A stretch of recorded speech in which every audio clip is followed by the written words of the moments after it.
사랑하는 성도 여러분, 우리는 지금 인류 역사상 가장 놀라운 사건 앞에 서 있습니다. 요한복음 1장 14절은 단순한 역사적 기록이 아닙니다.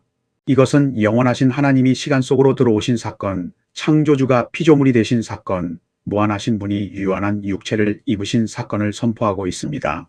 성탄절이 되면 우리는 예쁜 구유와 귀여운 아기 예수님의 이미지에 익숙해져 있지만 오늘 본문은 그보다 훨씬 더 깊고 놀라운 진리를 우리에게 제시합니다. 요한은 말씀이 육신이 되어라고 선포합니다. 여기서 말씀은 헬라어로 로고스입니다. 이 단어는 단순히 언어적 표현만을 의미하지 않습니다. 헬라 철학에서 로고스는 우주를 지배하는 이성과 질서, 모든 것의 근원이 되는 원리를 의미했습니다. 그런데 요한은 이 추상적이고 철학적인 개념을 완전히 뒤집어 버립니다. 그 영원한 로고스가 만물을 창조하신 그 말씀이 하늘 높은 곳에 계시던 그분이 사르크스 곧 육신이 되셨다는 것입니다. 육신이라는 이 단어가 얼마나 구체적이고 물질적인 표현인지 아십니까? 이것은 뼈와 살과 피를 가진 실제 인간의 몸을 의미합니다. 배고픔을 느끼고 목마름을 경험하고 피곤함에 잠들고 고통에 신음하는 바로 그 연약한 육신입니다. 천지를 창조하신 하나님의 말씀이 이 육신 안으로 들어오셨습니다. 이것이 바로 성육신 인카네이션입니다. 하나님께서 인간의 본성을 취하시되 죄는 없이 취하신 것입니다. 왜 하나님은 이런 놀라운 일을 하셨을까요? 천사를 보내서 메시지를 전하는 것으로는 충분하지 않았을까요? 선지자를 통해 말씀하시는 것으로는 부족했을까요? 아닙니다. 하나님은 우리를 향한 그분의 사랑을 말로만 표현하기 원하지 않으셨습니다. 하나님은 직접 우리에게 오기를 원하셨습니다. 우리의 연약함을 직접 경험하기 원하셨습니다. 우리의 고통을 함께 느끼기 원하셨습니다. 우리의 삶 속으로 들어오셔서 우리와 함께 걷기 원하셨습니다. 본문은 계속해서 말합니다. 우리 가운데 거하심에. 여기서 거하다라는 단어는 헬라어 스케노오인데 이것은 장막을 치다 혹은 텐트를 치다라는 의미입니다. 이 표현은 우리를 구약의 광야로 데려갑니다. 출애굽한 이스라엘 백성이 광야를 지날 때 하나님께서는 성막 곧 장막을 통해 그들 가운데 임재하셨습니다. 그 장막 위에는 영광의 구름이 머물렀고 밤이면 불기둥이 있었습니다. 하나님께서 백성들과 함께 계셨습니다. 함께 여행하셨습니다. 함께 광야를 지나셨습니다. 그런데 이제 요한은 더 놀라운 선포를 합니다. 그 하나님께서 예수 그리스도라는 장막 안에 예수님의 육신이라는 성막 안에 거하셨다는 것입니다. 이것이 바로 임마누엘입니다. 하나님이 우리와 함께 계시다는 이름의 실현입니다. 더 이상 하나님은 먼 하늘에만 계시지 않습니다. 더 이상 접근할 수 없는 성소 안에만 계시지 않습니다. 이제 하나님은 예수 그리스도 안에서 우리와 함께 걸으시고 함께 식사하시고 함께 웃으시고 함께 눈물 흘리십니다. 사랑하는 성도 여러분, 이것이 우리 믿음의 독특함입니다. 세상의 종교들은 인간이 어떻게 하면 신에게 올라갈 수 있는지를 가르칩니다. 어떤 수행을 해야 하는지, 어떤 계율을 지켜야 하는지, 어떤 공로를 쌓아야 하는지를 말합니다. 그러나 기독교는 정반대입니다. 우리가 하나님께 올라가는 것이 아니라 하나님이 우리에게 내려오셨습니다. 우리가 하나님을 찾은 것이 아니라 하나님이 우리를 찾아오셨습니다. 이것이 복음입니다. 이것이 기쁜 소식입니다.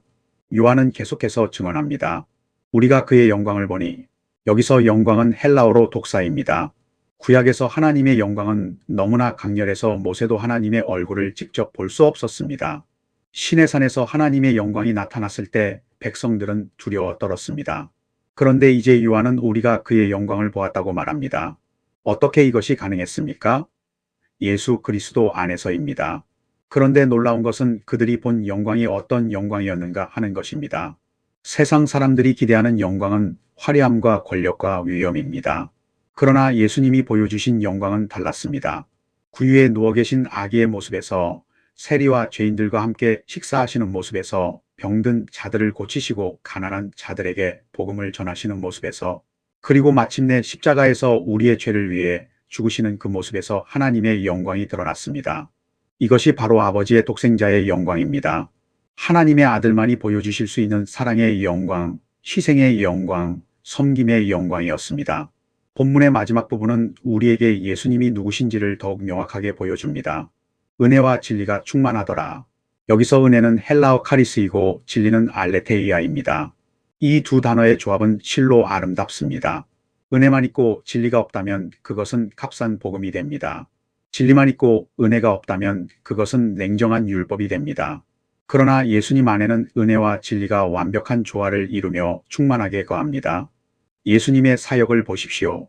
가늠하다 잡혀온 여인을 대하실 때 예수님은 진리를 타협하지 않으셨습니다. 다시는 죄를 짓지 말라고 분명히 말씀하셨습니다. 동시에 은혜를 베푸셨습니다. 나도 너를 정죄하지 아니하노라고 선포하셨습니다. 세리 삭개오를 만나실 때도 그랬습니다. 그의 죄를 무시하지 않으셨지만 그에게 구원의 손길을 내미셨습니다. 이것이 바로 은혜와 진리가 충만하신 예수님의 모습입니다.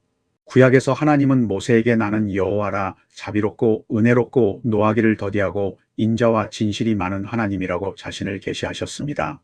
여기서 인자와 진실이 바로 히브리어로 헤세드와 에메트인데 이것이 헬라어 70인역 성경에서 카리스와 알레테이아 곧 은혜와 진리로 번역되었습니다.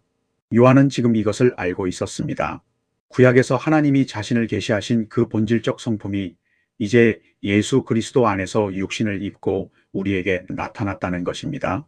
사랑하는 성도 여러분, 오늘 이 말씀이 우리에게 주는 메시지는 무엇입니까? 첫째로 우리는 혼자가 아닙니다.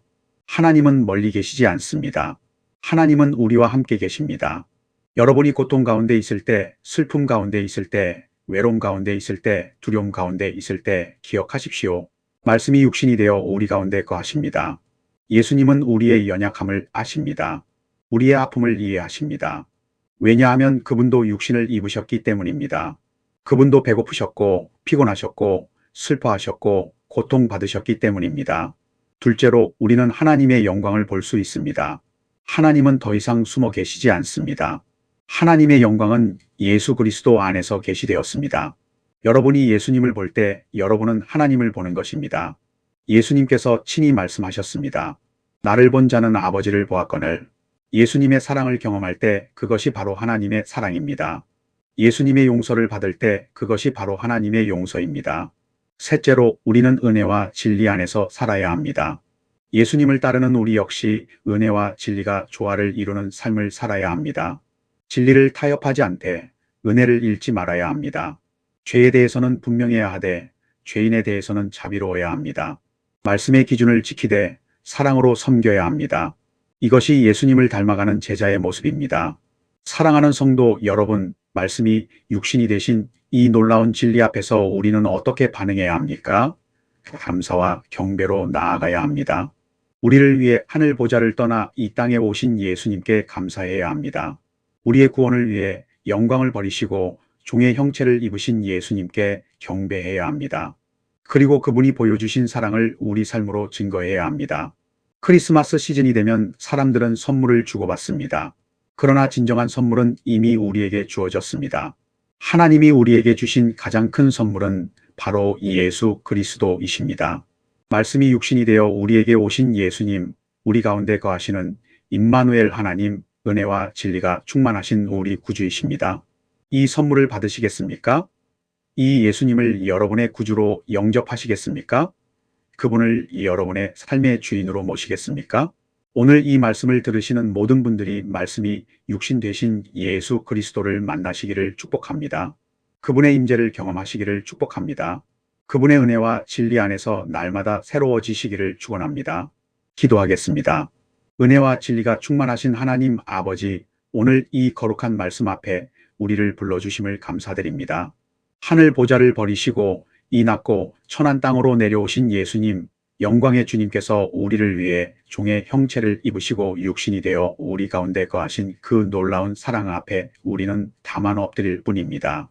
우리가 어떤 존재이기에 창조주 하나님께서 피조물이 되셨습니까? 우리가 무엇이기에 영원하신 말씀이 시간 속으로 들어오셨습니까? 주님, 우리는 고백합니다. 우리 힘으로는 주님께 나아갈 수 없었습니다. 우리의 노력으로는 하나님을 찾을 수 없었습니다. 그러나 주님께서 먼저 우리를 찾아오셨습니다. 우리가 죄와 어둠 가운데 있을 때 빛 되신 예수님이 우리에게 오셨습니다. 이 은혜에 감사드립니다.